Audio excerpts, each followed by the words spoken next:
আসসালামু আলাইকুম। হে বিশ্ববাসী, আমি নুসরাত জাহান সামিয়া আবার আপনাদের সামনে একটি আলোচনা নিয়ে উপস্থিত হইলাম। সেই আলোচনাটির হেডলাইন হলো মাজার শরীফ। আজকে আমি আপনাদের সামনে মাজার শরীফ নিয়ে একটি আলোচনা করব। সকলে অবশ্যই মনোযোগ সহকারে শুনবেন, তাহলে আপনারা অবশ্যই বুঝতে পারবেন। মহান আল্লাহ তাআলা হযরত মুহাম্মদ সাল্লাল্লাহু আলাইহি সাল্লামকে বন্ধু বা দোস্ত বলিয়াছিলেন। সমস্ত দিক দিয়া তিনি হযরত মুহাম্মদ সাল্লাল্লাহু আলাইহি সাল্লামকে দেখলেন, তিনি প্রশংসিত। তখনই আল্লাহ তাআলা হযরত মুহাম্মদ সাল্লাল্লাহু আলাইহি সাল্লামকে দোস্ত বলিয়া ডাকিতেন। সমস্ত মাখলুকাত হযরত মুহাম্মদ সাল্লাল্লাহু আলাইহি সাল্লামের প্রশংসা করিত এবং এখনও করে এবং অনন্তকালও করে যাবে। আল্লাহ তাআলা সহকারে এবং 18,000 মাখলুকাত হযরত মুহাম্মদ সাল্লাল্লাহু আলাইহি সাল্লামের প্রশংসা করিয়া যায়। এই কথাগুলি হলো আল্লাহ তাআলার কথা। এখন মুহাম্মদ সাল্লাল্লাহু আলাইহি সাল্লাম এই সম্বন্ধে কি বলিয়া গিয়াছিলেন? রাসূলের হাত যদি আল্লাহর হাত হয়, কোরআন বলে, তাহলে নবুয়াত খতম, নবী আর আসিবে না।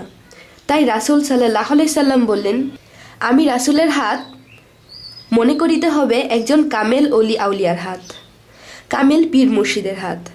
আমি রাসূলের হাত।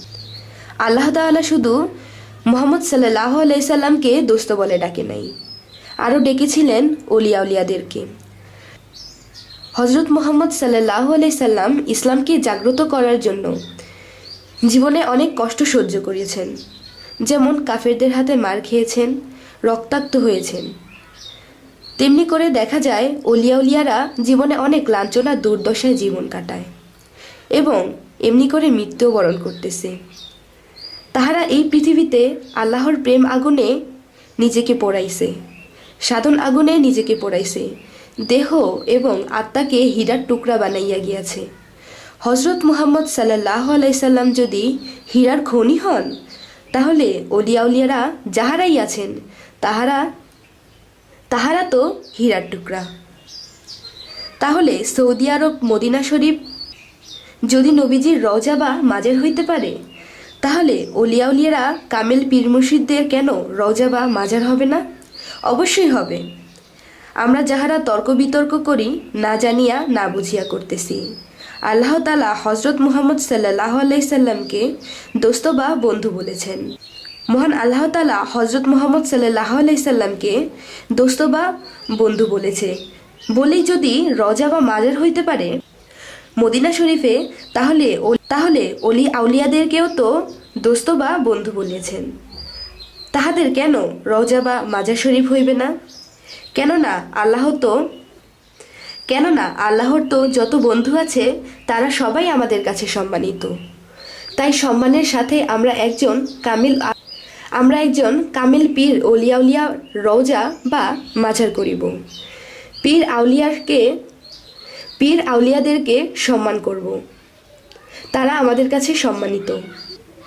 পীর আউলিয়াদের সম্মান হয় রাসূলের সম্মান, আর রাসূলের সম্মান হয় আল্লাহর সম্মান। যদি কামিল পীর আউলিয়াদের সম্মান করি, তাহলে রাসূল সম্মানিত হয়, আর রাসূলকে সম্মান করলে মহান আল্লাহ তাআলা সম্মানিত হয়।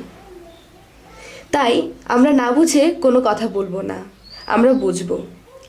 আমরা না বুঝে অনেক কথাই বলি যেগুলো ঠিক না। আমাদের সবাইকে আল্লাহ তাআলা সঠিক জিনিস বুঝার তৌফিক দান করুন।